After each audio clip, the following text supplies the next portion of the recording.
never understand anyone who doesn't get Orange Cassidy. I think you're all crazy. Also, hello, welcome to Ups and Downs, the wrestling review show with me, Simon, from WhatCulture. At the moment, I am on my travels. The only reason I say that is because of this. There is a giant light coming through my green screen, and even though I'm trying to block it, as I learnt many years ago, along with Mr. Burns, you can't beat the sun. So I shall do what I can, but please do forgive me. And that's right, the first match when it came to AEW Dynamite this week was Wheeler Yuta versus Orange Cassidy for the All Atlantic Championship, and they both went, shall we have a good time? Yes, we shall. This rocked. Orange wanted to shake hands with Yuta to start with, but instead Wheels went to punch him, but Orange was able to get out the way. And then we just went reversal, counter, to the point Wheeler Yuta spilled to the outside, when Claudio Castagnoli came down to the ring, which is not his name, slapped him and was like, you're part of the Blackpool Combat Club, you need to work harder.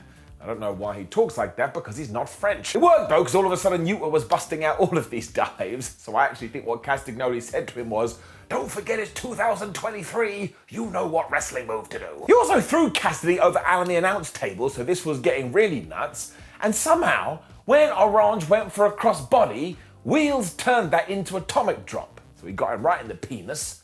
I don't think I've ever seen that before. It really did help though, because the Blackpool Combat Club member took over and he was just raining down with blows. When Orange Cassidy decided, I know what I'm going to do. I'm going to try and hug you. So Yuta just went, no you're not, and he headbutted him in the head. I mean, this was a really strange strategy. They then went even more counter crazy, so I was having a great time, because like playing a video game. When, it was unbelievable. Wheels got so mad, he went, and he spat the gum at Orange Cassidy that was in his mouth, and it hit Cassidy, and it somehow stuck on him. And I was like, what kind of chewing gum is this? Is it made out of glue? And Orange didn't like that at all, and even though he's a piece of fruit, he spat back. We then went into these amazing near falls, and honestly, I was losing my mind, especially one after a beach break. But finally, Cassidy was like, I'm done with this. He really punched Orange Cassidy with the orange punch. He got the 1, 2, 3, and seriously, this was a pay-per-view quality matchup. What a great way to start the show up. Orange also wanted to actually try and get the hug afterwards, because of course him and Wheeler Yuta used to be friends. This is when Claudio came back and was like, nope, there's no cuddles today, because it would have ruined his day. But also, keep the BCC in your head, because I think there's a reason Bryan Danielson ain't with them anymore, and we about to have some fun. And then I just have to give all the love to you, my friends, because seriously, the sides. Because we had one for Barry Barricade, we had one that just said, Simon, give me an up, and we had one that said, Aubrey Edwards deserve a golden up. And after thinking about it, all of 4.2 seconds, you bet your ass she does. So of course it is a golden up, and thank you very much for making my day. You have no idea the feelings this gives me. I suppose it does make me feel warm and fuzzy in my tum-tum. And also, bring down the sign counter, which is already at a stupid number. I appreciate you all, my friends, and I will see you soon. Evil Uno then continued to be a man unhinged. You damn right. So many people in the week too were all like, I can't believe that Evil Uno has been put into this position. He needs to show a more serious side. Literally seconds after Evil Uno had shown a more serious side on last week's TV. So these are the same kind of individuals that go, I don't think this Batman game would be very good if Batman isn't in it. He's in it. He's right there, flying around in his cape. Hangman Adam Page was also with him and tried to tell him off, but Evil Uno was like, no, this is my evening. I'm really pissed off, and Jon Moxley, I'm gonna come out there later, and I'm gonna kick your ass. And I sat there the whole time going, oh no, damn it, you better get him. And it did come down in the main event. I tell you, it was worth it. Ricky Starks was out here next, and he had a plan. 1, he hates the Jericho Appreciation Society. 2, he hates Chris Jericho. So why don't we do a little bit of manipulating? And we started interestingly because Starks admitted that he knew Chris Jericho didn't want to face him again.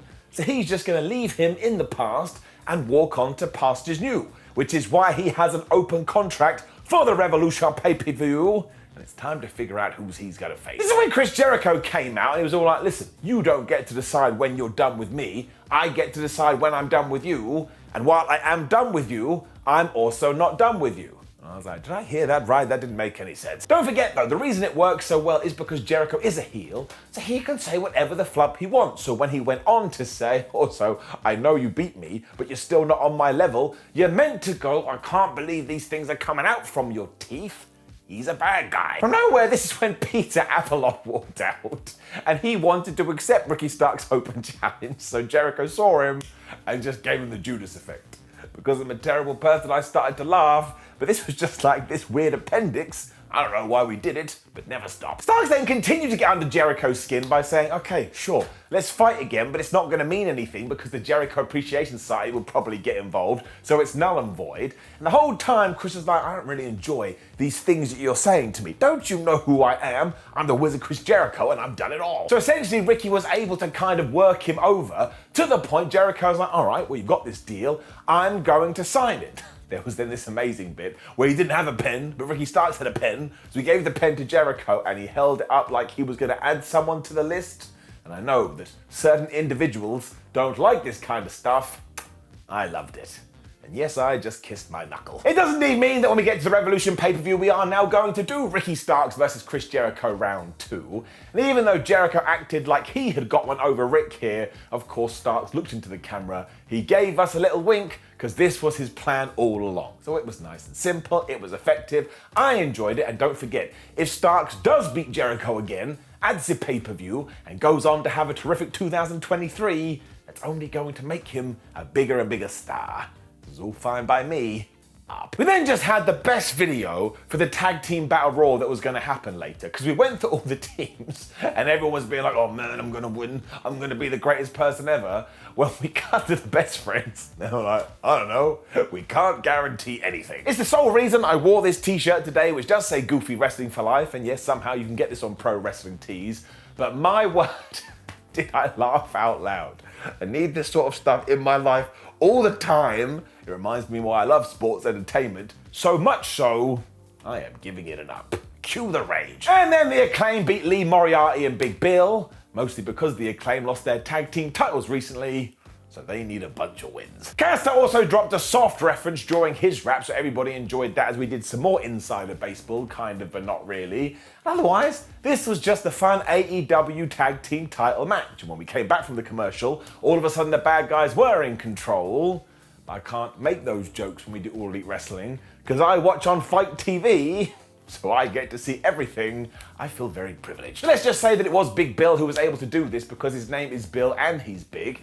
And around about the same time, the Guns also came out here. Now at one point it looked like they were gonna go after Daddy Ass, but instead they basically throw some bones at other people.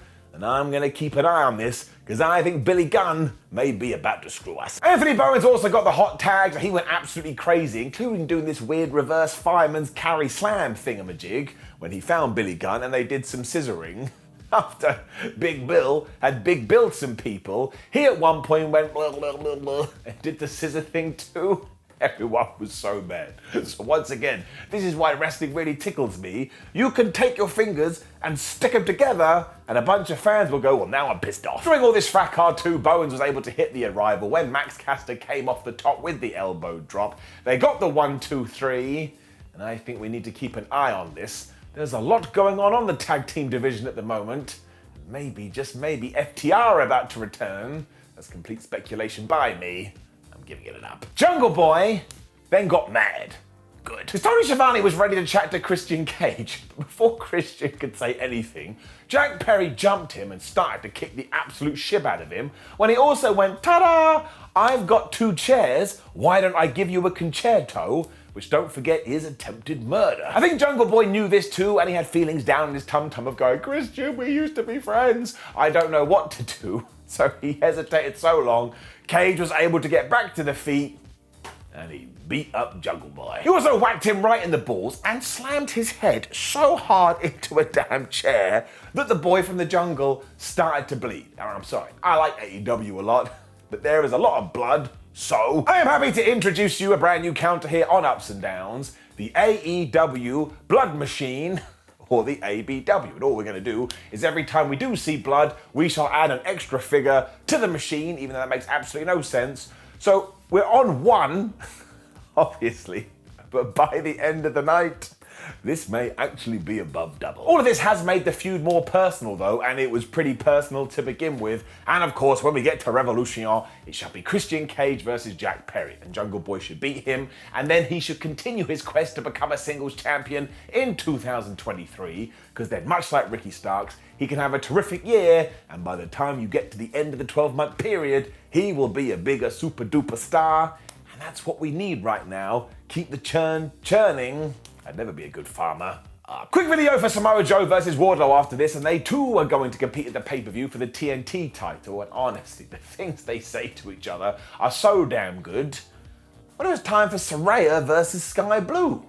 Where did that come from? As it turned out, this was going to have massive repercussions because the winner was going to be entered into an AEW women's title match, or at least Soraya did get the victory here, and then later on, this is exactly what happened. Fair play to Skye Blue as well, because she just gets better every single time I see her, and the only real issue this went downhill is because Toni Storm came out with her buddy, and she was just casting distraction like it was gonna go out of fashion tomorrow. She just knocked Skye off Tina the turnbuckle at one point, and I was like, referee, turn around and do something, and he didn't do anything, and instead Saraya locked her in some kind of scorpion move? I can't remember what we called it now, so let's just call it the scorpion. Skye Blue had no choice but to tap out, otherwise I think she would have died, and that was that. Storm and Saraya are also going to spray paint her afterwards, which is the greatest sentence I will say today, when Britt Baker and Jamie Hayter made the save, and then Ruby Soho came out, and she just looked at the Women's Championship. I was like, Ruby, why have you come out to do this? If you want to look at it so badly, just Google it. The point is though, later on we did have a promo with Hayter who said she'd take on everyone.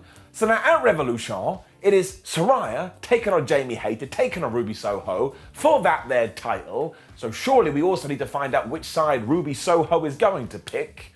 And while I feel like I'm the only person alive that likes this storyline, it's great for me, because it means when it's on television, I'm having a good time, giving it up. And then, my word. Because Bryan Danielson came out to an absolutely awesome evasion and started to talk about all the bad things MJF has done to him recently. And we're not going to go through them all here, but no, if we did write a list, they would just get worse and worse and worse and worse and worse. So basically Maxwell should be in jail at this point, but before we could arrest him, he did interrupt and he looked at Danielson and he was like, look at you, you absolute piece of crap. I don't like you very much. And I'm going to tell you why. And he also began all of this by saying that anybody that has ever loved him has also abandoned him, and also referenced his fiancée. Now, of course, this set the internet into meltdown, and apparently all of this is true. Now, given that it is Maxwell, we never know because he is the master of kayfabe, but it does give us a nice avenue to say this. Going through a relationship breakup is one of the hardest things that can happen to anybody, so if you are going through it, remember it's okay to not be okay, but eventually you will be alright, I promise. The fact he was using this though made for an incredibly emotionally promo, especially because he then said the only thing he does have in his life is the AEW World Championship, and if it wasn't for this belt, maybe he'd just take some pills and end it all. I was kind of just looking around the room, I was like, holy crap, this escalated. I mean, even if this wasn't real, it still came across as super real, whatever that means, when he turned his attention to Danielson once more and said, look at you, you had to retire from this sport, but you keep going and you keep going and you keep going, which I find is an insult, because we all know you've got a loving family, Bryan Danielson, and you're happy to risk it all? I despise you. He also promised to punish Danielson at the pay-per-view when he looked into the camera and said hello to Bryan's children, and you can just imagine how the American Dragon reacted to that. He was so pissed off, and I started to feel uncomfortable in the appropriate way. He finished it by saying that not only is he going to break Bryan's arm so he can't play with his children anymore, but he's also going to give him proper CTE. And as soon as those words came out of his mouth, Bryan just attacked him. They had this massive pull-apart brawl where they were both getting cheap shots in. And by the end of it, man, I was ready beforehand, but now I can't wait for this main event at Revolution. I mean, what the hell are they gonna do? So if you haven't watched this, make sure you have a good sit down beforehand, because by the end of it, you are going to be an absolute mess. Like, I still can't believe it. And some people have actually said, oh, there's not much going on with the Bryan Danielson MJF program. Sure, say whatever you want, buddy. We then did have that Jamie Hayter promo where she confirmed the triple threat when it was time for the Tag Team Battle Royal. This is absolutely crazy. Now the real joy of this is because everyone in AEW has a bunch of friends and a bunch of managers, there was as many people on the outside of the ring as there was in the ring, but this makes all the sense in the world. Go back to when you were at school. Did you ever want to be a loner? No. I've also had to write the teams down here because it's just way too many, so this is going to be a bit weird, but you have to bear with me. But we had Jeff Jarrett and Jay Lethal, we had the Lucha Brothers, we had the Butcher and the Blade, who must have closed their shop early. We had Top Flight, although here it says 2 fights, so stupid autocorrect's broken. 2.0, The Dark Order, Rush and Preston Vance, Tony Nese and Ari Daivari, and also Aussie Open were here. I was like, you damn right, use them more. Josh Woods was also trying to help out his boys when Mark Briscoe ran out, so I suppose that feud is going to continue. And because Nese and Daivari had been a bunch of idiots, the Lucha Brothers threw him out. Butcher and the Blade also lost their damn minds. They got rid of Aussie Open as if they were nothing, so that was confusing. But given the Blade was taken up by this, he didn't see John Silver, he didn't see Alex Reynolds, and he got eliminated too.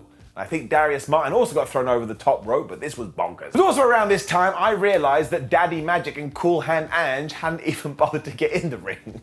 They were just hanging out by ringside. I was like, man, I love these two guys so much, they're the best. Preston Vance also got hurled out by Penta when Phoenix literally punted Rush out of the thing, so the Lucha Bros were doing well. When Matt Menard and Angelo Parker finally decided, oh, we can get in there now, they went to throw out the Best Friends when Danhausen kind of stopped the Best Friends from being eliminated, and he started cursing everyone. This actually worked because Chuck and Trent were able to survive all this, and all of a sudden it was 2.0 going out there. But sadly, this is when they forgot about Jeff Jarrett, who was able to throw out Chuck Taylor. I mean, this guy. Man, I don't know how I kept notes here, but I think the Butcher then threw out Dante, so Phoenix was able to throw out the Butcher, but everybody kept ignoring Jeff Jarrett and Lethal, so they got rid of Phoenix. Basically, the final 3 were these 2 and Trent, and my word, did we have fun with this. Because Satnam Singh was running around the place, ensuring that nobody's feet were going to hit the floor. And I know we take it too literally, but it is funny. And this was the same with Orange Cassidy, who of course was trying to help out Trent. Now what I will just tell you is this. Eventually Jay Lethal was eliminated when Jeff Jarrett went super heel, he hit the stroke for the second time, and he was able to throw out Trent, but all of this was a joy. And I admit it, I hold my hands up. If you had told me 2 months ago that it was going to be Jay Lethal and Jeff Jarrett winning here, I'd be like, man, I don't get it. But we are past those 2 months, and I love this team. The whole team, Sonjay Dutt, Satnam Singh, they know exactly what they're trying to do. They're genuinely entertaining, and they're such assholes. All this was also totally off the chain. I am giving it an up. We then learned that the House of Black and the Elite are going to have a face-to-face on Rampage. So I just want to say this. If you're one of these people who are going, oh, Rampage needs more stars, and now you're also going, oh, I can't believe they're doing this on Rampage, they should do it on Dynamite, you have to pick a side and stick there. You can't have both, and either way, this is going to be great. And then, yeah, as has been teased throughout the week, Tony Khan had a big announcement. I'm not really sure what anyone was expecting. Because Khan was here alongside Rennie Paquette, and he said, I'd like Adam Cole to talk about this. So Adam Cole walked in with his wonderful hair. And soon, after episodes of Dynamite, we are going to get AEW All Access, which is a brand new program on TNT or TBS, one of the two, which is going to be a behind-the-scenes look at AEW. And look at it this way. This means that TNT, TBS, Warner Brothers Discovery are investing more in All Elite Wrestling, so when it comes time to re-up their television deals, they're probably going to get more money. That's good for the wrestling, that's good for the wrestlers, that's good for the fans. If you're moaning about this, you are a bonkers Bill. Cole also told us that when that show does debut after Dynamite, it will be the Dynamite where he makes his big comeback, and that got a massive reply. And honestly, AEW should just have Adam Cole do all of these announcements. He is the nicest man in the world, and I'm pretty much in love with him. This is getting it up. I look forward to stuff like this. We then saw Jarrett's crew and the Guns having a chat, and I have no idea what they were talking about because it was intentionally gibberish, but that's why I liked it so much. When we also learned, oh, by the way, Hook is back next week after his suspension. I was like, what suspension? Nothing has happened. So I can't defend that one because this is the story. He hugged Stokely Hathaway's arm. There was no violence there. He got suspended pending investigation. I suppose that investigation has happened, and now he's returning to take on one of Stokely's crew. Now, I've got no problem with that, and I think the feud and the matches will be fun. That is really, really silly. Down. Which did bring us to the main event, though. This made me happy. Because no matter how somebody is used in wrestling, if you want to turn the fire pressure up on them and have them cook a bit stronger than they have been, all you've got to do is book them as such. I mean, essentially, we're playing with chess pieces here. So Evil Uno came out, and good grief, he was amazing. Because he was just like some pissed off warrior, even though he was going to take on Jon Moxley, so there was some worry in the air. But as soon as the bell went ding, ding, ding, he just rushed Mox and he started to kick his ass. And of course, because he was the underdog, I was rooting for him. We also saw Hangman Adam Page watching from backstage, which is when Uno got his best, and he started to strangle Jon Moxley, because one, he probably wanted to kill him, but more importantly two, he knew that if he didn't try and kill Jon Moxley was going to kill him. There's also some biting going on, which is when Mox started to rip at Evil Uno's mask and threw him to the outside, and the crowd booed that. But eventually, Evil Uno was able to go to the top of the turnbuckle. He hit this amazing senton. I was losing my mind. Sadly though, Moxley does know all about this, so eventually he cut him off and he just threw him into Simba the Steel Steps. And he beat on him so badly. Of course, Evil Uno started to bleed. So bring it down, there it is, the AEW blood machine. Rolls up to 2, and it was only just born. Happy birthday. Uno then fought back with all these pile drivers as blood just poured down his head, and look, that really did help the visual, when eventually Mox was able to reverse this, and he just laid in the big elbows before he started to choke him, and he was choking him, and he was choking him. But Evil Uno kept getting up, and Evil Uno kept fighting, as he promised he was going to do, and in around about 8 minutes, we had made Evil Uno one of the most serious members of the roster. The red stuff coming out of his head too was like a flipping fountain. And I think something went off in Jon Moxley's brain here, because after he applied the choke, he wouldn't let go. So Evil Uno passed out and he wouldn't let go and he wouldn't let go, to the point the Dark Order had to run down there, which is when Claudio Castagnoli and Wheeler Yuta were back. So once again, I was wagging my finger going, well, surely they're going heel, otherwise what are we doing? All of a sudden, Hangman Adam Page ran out though, and he was beating Mox up when he produced some barbed wire, wrapped it around his arm, and smacked Johnny Boy right in the face. Do not forget, this is not a normal and ordinary thing to do. Don't do it at home. It meant that I had genuine tears in my eyes, because even though Dynamite only had 10 seconds left to go, it meant that Jon Moxley was bleeding. Which is just funny anyway, because that guy loves to bleed. Also, bring it down. The blood counter moves up to 3. This one is gonna be good. Page also then went for the buckshot, but Moxley bailed, and whenever does he do that? And seriously, round of applause to AEW, because they have built this feud so well. I have no idea what is gonna happen at the Revelance pay-per-view, apart from the fact that they are actually gonna try and murder each other, which is scary.